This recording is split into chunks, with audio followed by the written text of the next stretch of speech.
Right off the bat. Thank you very much. Appreciate it. Let's pack up. It sounds like we're done here. Okay, so OpenBazaar, what is it? Decentralized marketplace for conducting private trade with no fees online. The easiest way to think about it is it's like eBay and BitTorrent got together and they had a baby, and that baby is OpenBazaar. So, to be clear, this is not a website, right? This is a fully decentralized peer-to-peer marketplace. So that means that users will download the code from GitHub or wherever you want, run it locally on their machines. That connects them to a peer-to-peer network, and they buy and sell services directly with no one in the middle. Now, this uses Bitcoin. How many people in here, raise your hand, have heard of Bitcoin? Okay, just about everyone. That's awesome. Now, how many people have actually used Bitcoin? Oh, well, that's pretty good. That's not bad. Now, here's the tricky question. How many people here have used multi-signature aspect of Bitcoin? Okay, like 5, 6 people. That's not bad, actually. There's a really neat aspect of Bitcoin called multi-sig, which means that instead of having one party that controls the Bitcoin, you actually have multiple parties, and they have to agree before the Bitcoin go anywhere. Now, when you combine the multi-signature function that we use in OpenBazaar, along with the contracting system that I'll show you in a second, this actually means that you don't need to trust the other party in the trade. It's very difficult to scam anyone in using the OpenBazaar system. So, the contracts that we use are actually called Ricardian contracts. This is an example of the structure. It uses JSON.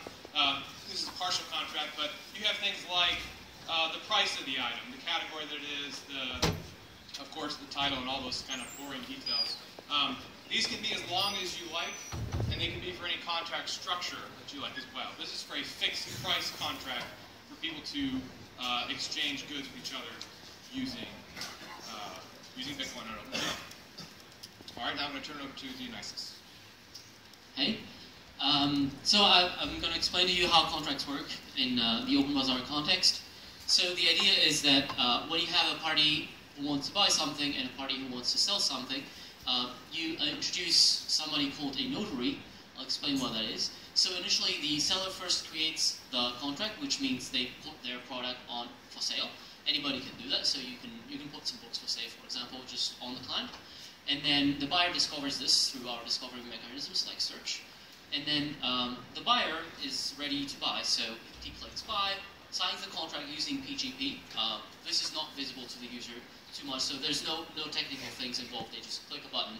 And then the seller sees this, and they have to agree that this is the right price, this is the person I want to sell to. And then they introduce the notary, so the notary is a person that they both trust. And he sits in the middle and will help mediate the transaction in case something goes wrong.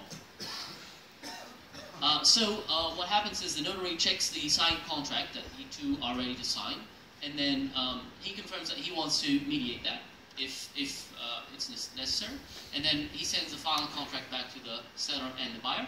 So now they're ready to actually perform the transaction. So what happens is first the person who wants to buy transfers over the Bitcoin to the multi-sig address, and then once the funds are in the address, this constitutes a proof of payment.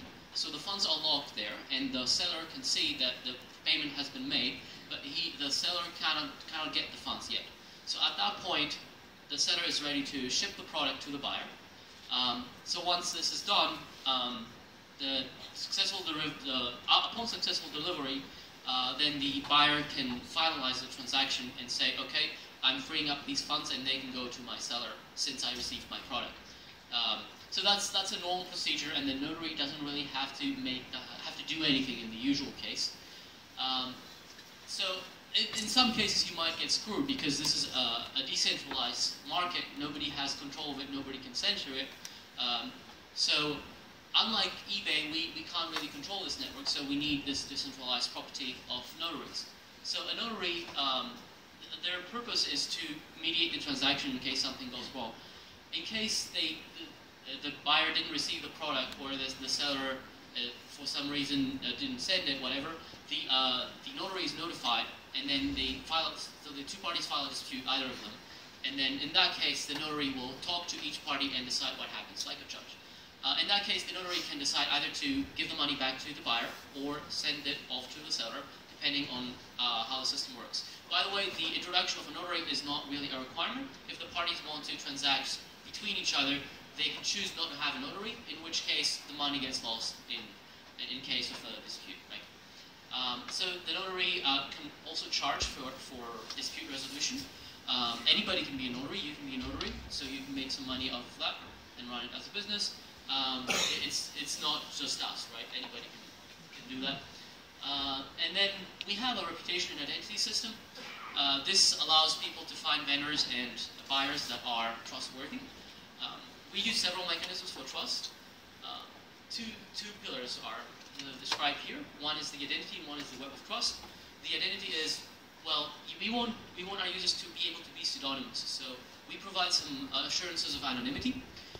But we still want them to be trustworthy. So we want people to be able to trust people that they don't know. So one thing that we use is we associate people with nicknames, and the nicknames are secure. So we use Namecoin for that, and once you go to a store and they have a particular nickname or a store URL, you will know that when you go back to the same URL, it's exactly the same person. So once you have a few transactions with them and you know they're good, you can access them by name and follow up with more transactions. We also use something called proof of burn. So we make it hard for people to create stores by introducing a voluntary price that people have to pay to create a store. So that people are not able to create arbitrarily large number of stores and still be trusted. Finally, I think the most important part of our trust is our web of trust, which is still under development, and it's similar to PGP. But it's also pseudonymous, and it's created for financial reasons. And what we do there is everybody can place trust on the people that they know, and then trust is transitive, and then you can use it for financial reasons. And because the usual web of trust is not transitive, we've made some changes to that. So this is something that we're introducing. So we're going to show you a demo, but we really don't have the time. To be honest, it's not that different than existing e-commerce things that you may be familiar with. If you want to see a demo, you can see the guys on the team here. We're going to have some more team members in a minute come up on stage. Just come ask us. We're happy to show you. So looking ahead, we're about to release the beta 4.0. Since last August, we've been putting out beta releases. The 4.0 is going to switch to RUDP for the networking, which is making the network much stable, much more easy to connect stores. So it's a big release. If you want to test it now, actually in the next few days, it's not in the develop branch yet, but it will be soon. Please go to the develop branch on our GitHub and check it out. We'd love to have some more eyes on it. Beta 5.0, hopefully mid to late March, is going to have major user interface improvements. And then our hope is in late spring, we're going to have the first full release, which basically just means the average e-commerce user today, someone who's using eBay or Etsy or any of these shops, can easily download, install, and run OpenBazaar just like anything else and use Bitcoin. So, how can you help? Join the discussion on our subreddit if you use Reddit, OpenBazaar. Git coding, obviously, we'd love to have it. It's on GitHub under OpenBazaar. We have an IRC, OpenBazaar on Freenode. Test it out via GitHub. And if you want to contact us, a few of us have OpenBazaar hoodies. There's our website, openbazaar.org. Project@openbazaar.org is our email. Please reach us out. And we'd love to take your questions now. Now, we're going to have a few team members come up on stage from the OpenBazaar project. And they all work on different aspects here. I'll put their names up on the slides as well. So thank you very much. We'd love to take your questions.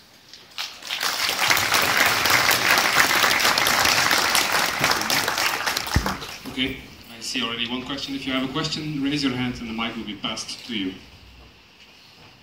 Hello, thank you. Will people use this to sell drugs or will you go to jail?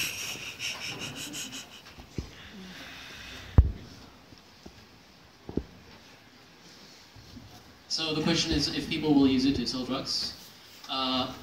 Yes, the answer is yes. So this is a network that is uncensorable. It's designed not to be censorable. We can't control it. We're building a protocol, we're building a technology that can be used, similar to the way the internet works today. It can be used for bad things. It can be used for good things.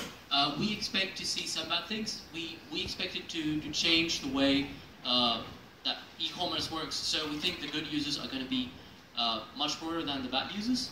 But yeah, you're going to have that. And we're working hard to build a web of trust that that helps people when they first download the client and bootstrap it. It helps them see, legal things and legal goods, mostly, things that are usually accepted. But if they really want to trade things that are illicit, they will be able to as well.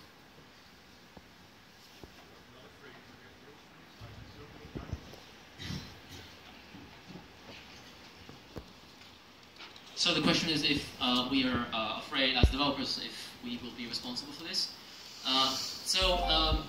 Not really, because we are doing the science and technology part. We're not participating in any of the trade. We are not making money out of it.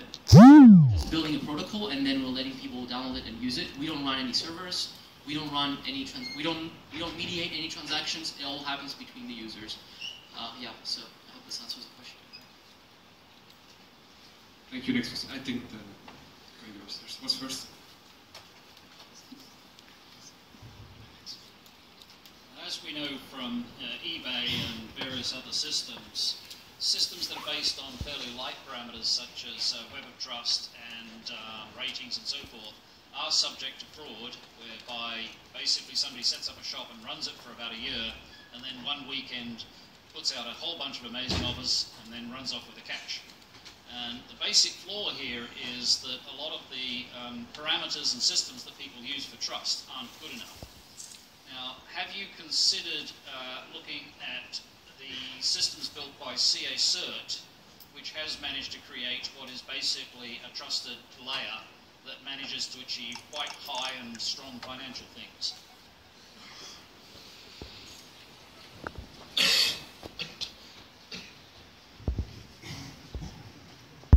Thanks, that's a great question. So we don't really like CAs for our users because we want to maintain pseudonymity. We don't want the sellers or buyers to be associated with real identities or be legally responsible in the traditional framework of government. Because we want to have a network that is uncensorable by governments and can't be subpoenaed as well.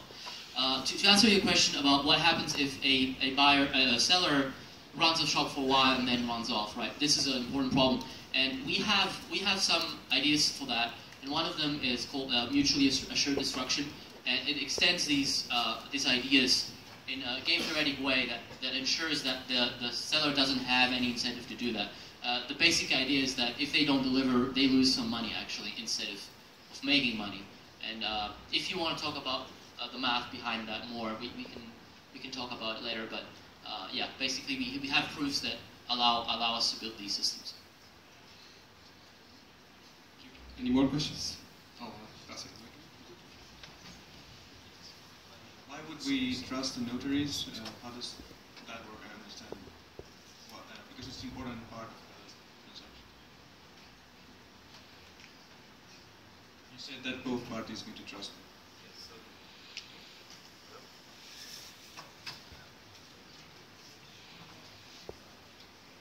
The notaries are also peers on the network who also have reputation and would have a nickname associated with them. So most likely their reputation would be based on mediation activities, and as they mediate more and more transactions, higher value transactions, they may even have a specialty type of transaction that they handle.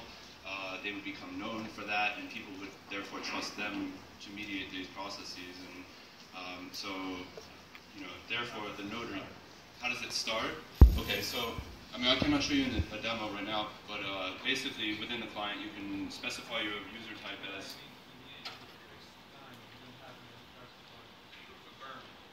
so one way would be proof of burn.